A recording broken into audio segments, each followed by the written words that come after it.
Afternoon, peeps. Good afternoon, everyone. How's everyone doing? Hopefully you guys are all doing well. Don't forget, if you're new to the channel, like, share, subscribe. This Wednesday, we are doing a live. Yes, you heard right. We're doing a live this Wednesday. We are trying to get a bit more consistent with these things. 8 o'clock in the evening. So please put that one in your diary, providing there's no Premier League football. There's no point me trying to go toe-to-toe with Premier League football. Got to pick your battles, people. If there is football, we'll do it on the Thursday, but I don't think there is. So yeah, this Wednesday, 8 o'clock, put it in your diary. We're doing a live to react to everything that we saw in the weekend. We can talk about AJ versus Wilder and whatever else you want to talk about as well. All right, we've all had a couple of days to reflect on what we saw on the weekend. I do feel like when people put out their initial reactions, I do think we can just go crazy one way or the other. I think once we have time to maybe watch it again, just understand what we saw, maybe speak to people that were there as well or watch the fight. I do think the reactions have calmed down just a little bit. I put a tweet out yesterday just, asking people's thoughts on the fights, and I thought the reaction was pretty positive. I think a lot of people were like, okay, AJ looked better. Like, I thought AJ looked better. I thought it was a better performance. I thought his feet movement was good. Yes, I wanted him to pull the trigger a bit more, but we all saw what happened when he did pull the trigger. I thought that Helenius was there for the taking, for I don't know, maybe round 2-3 onwards. And I think AJ not carried him, but I think AJ was playing it safe a bit. When AJ decided to kind of, okay, we need to get this guy out of here, I think we saw that the right hand, and it wasn't just that the right hand had power on it, it's how fast that right hand came. It came really, really fast. So overall, I thought it was a better performance from Anthony Joshua, and I think a lot of you think that as well. I did see a picture today. I think it was either today or yesterday. AJ looked like he was in his back garden chilling after the fight. And, I did think, he's clocked the game. Like, no matter what, whether you're an AJ fan or not, and you can appreciate this with other boxers that you're a fan of that have maybe reached those high points and have made really good money, become world champions, fought in packed out arenas or stadiums. They've clocked the game, and you just got to give a thumbs up and almost an appreciation to those fighters, because this is the sport where not a lot of people reach those heights. Not a lot, right? Most of your favorite fighters might not have reached those heights. So when a fighter can get in, become world champion, make loads of money, still have your faculties in place as well. I've always said, what the phrase is, get in, get rich, get out. And I think AJ is obviously, he's got in late. When did he start taking up boxing? 18? I think it was 17, 18. He's got very, very rich, very, very rich. Like, when it's all said and done, I don't think there will be 10 to 15 boxers in the history of the sport when AJ retires that have made more money than AJ. Might be wrong, but I'd be surprised. So he's got in, he's got rich, and I think he's about 3 fights away from getting out. So you've got to applaud it. Again, whether you are a fan of his or not, for anyone to achieve anything in life, you've got to applaud it. I do think he gets a lot of hate. And sometimes I wonder why that is. Sometimes I think he said a couple of things that have rubbed people up the wrong way, but everyone has. But it is what it is. Let's talk about the Wilder fight. It'd be interesting, actually, if you're not an AJ fan, it'd be interesting in the comment section. Let me know why.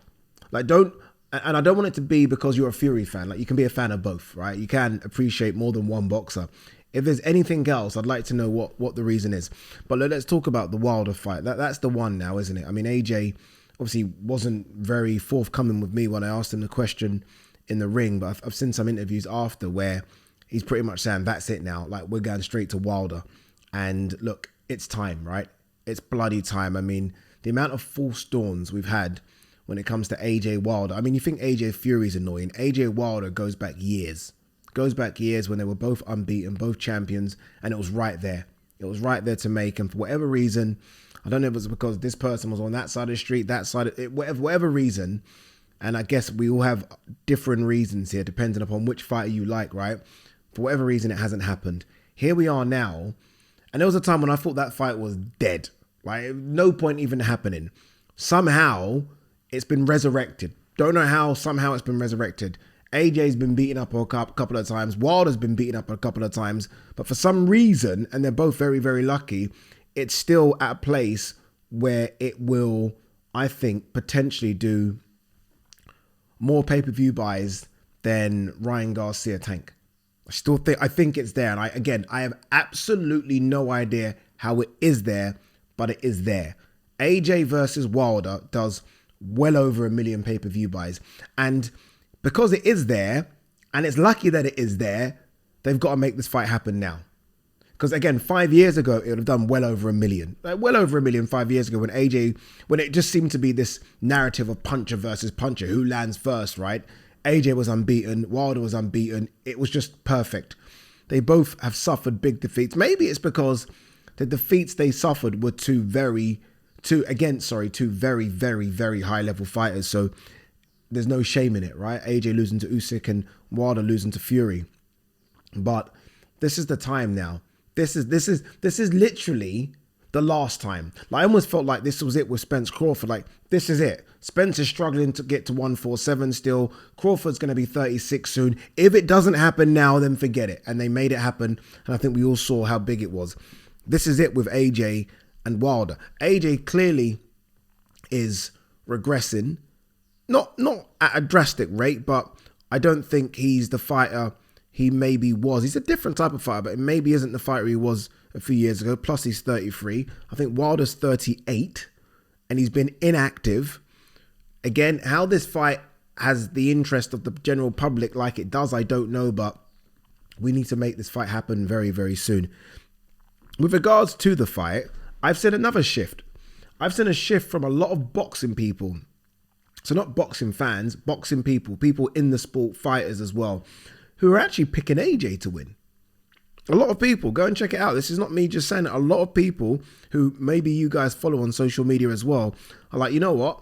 I think AJ beats Wilder.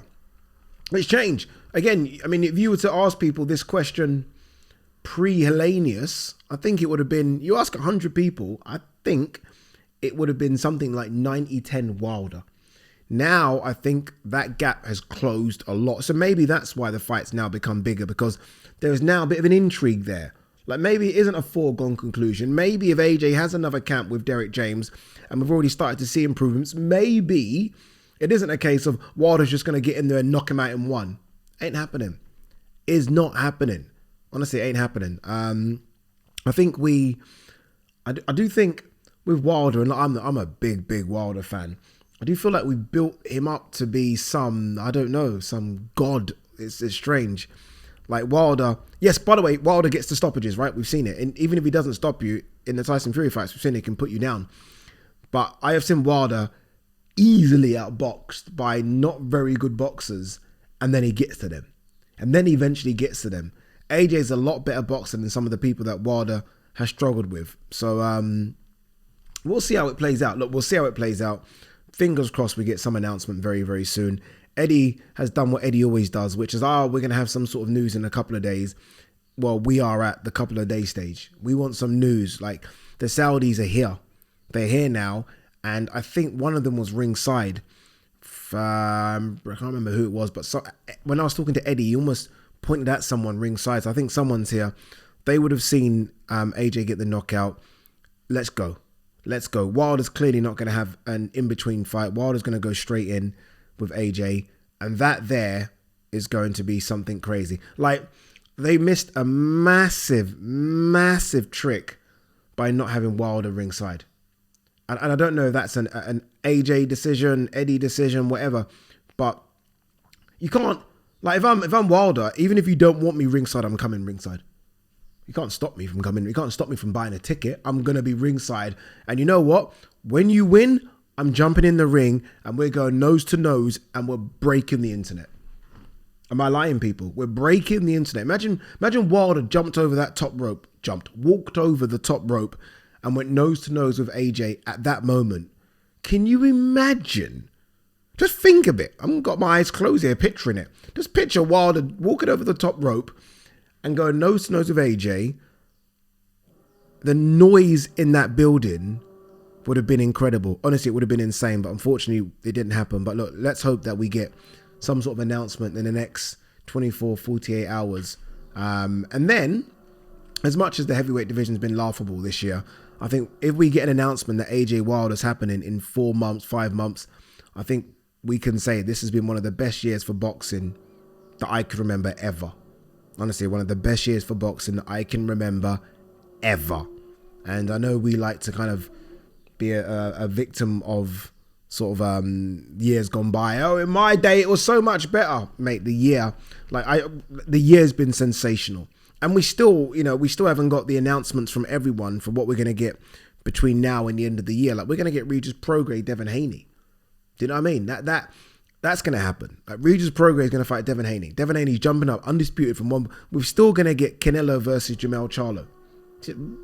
Honestly, sensational, yeah. All right, let's quick look as the guy upstairs is drilling. Hopefully you guys can still hear me. At some news for today. Liam Smith, that elbow accusation made Eubank look laughable. Not really. I do think there was an elbow. I'm going to have to watch it again, but I remember at the time thinking that was an elbow. It wasn't an intentional elbow, but I think it was an elbow. Just me. KSI, I think Jake Paul regressed. Shot selection was poor against Diaz. I'm not going to really talk about that, but KSI was there. And my God, that guy can cut a promo. I know some of you don't like it. I saw some of the responses that the fight card almost mimicked a Misfit card with Conor McGregor jumping in the ring, and I get all that.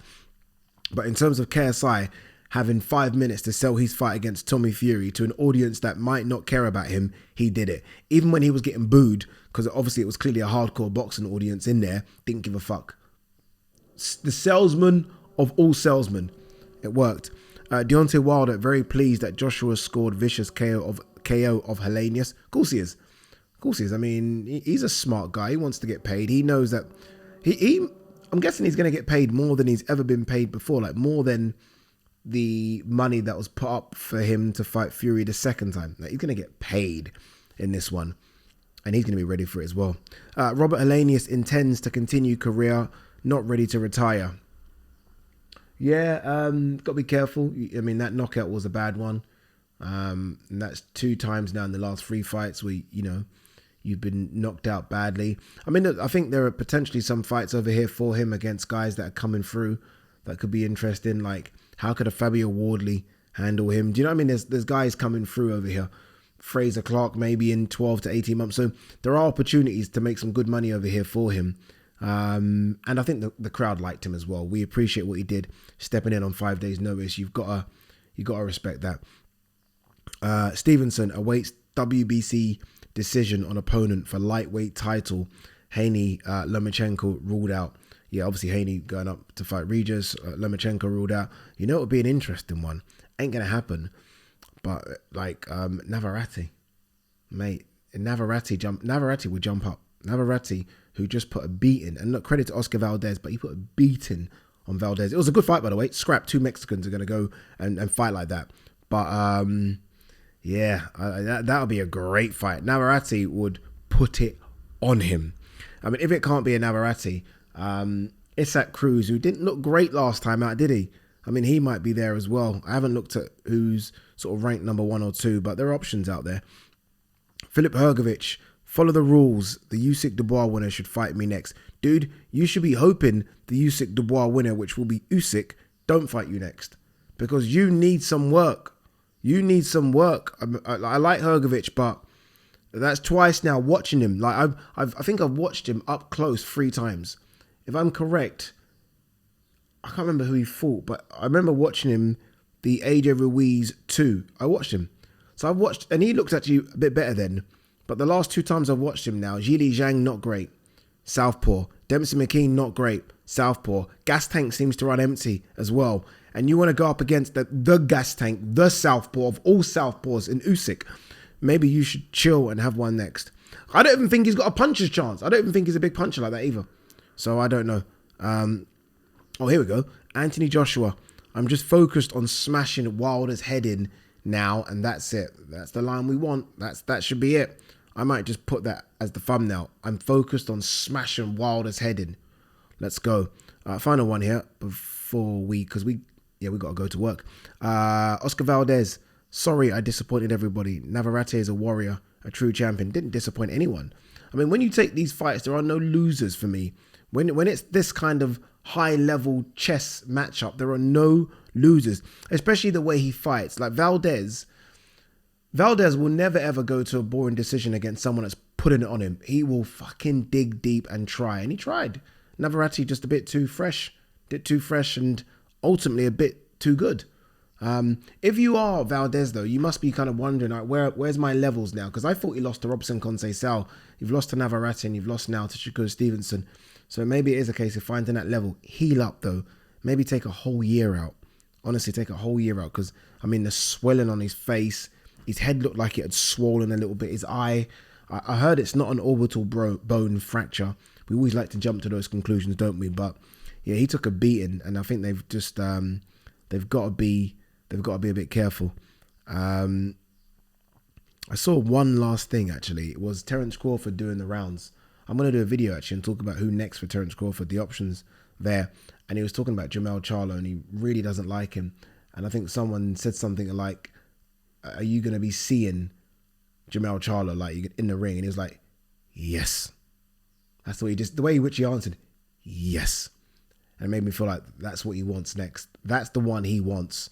Imagine if Spence, if Canelo beats Jermell, I still don't think Jermell's coming back down to 154, but if he does, because it's all about the money, all about the Benjamins, and Terence fights him, this is so many ifs here right now, right? That's boxing.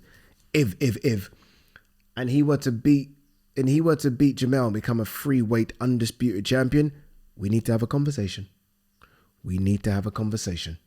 Peace.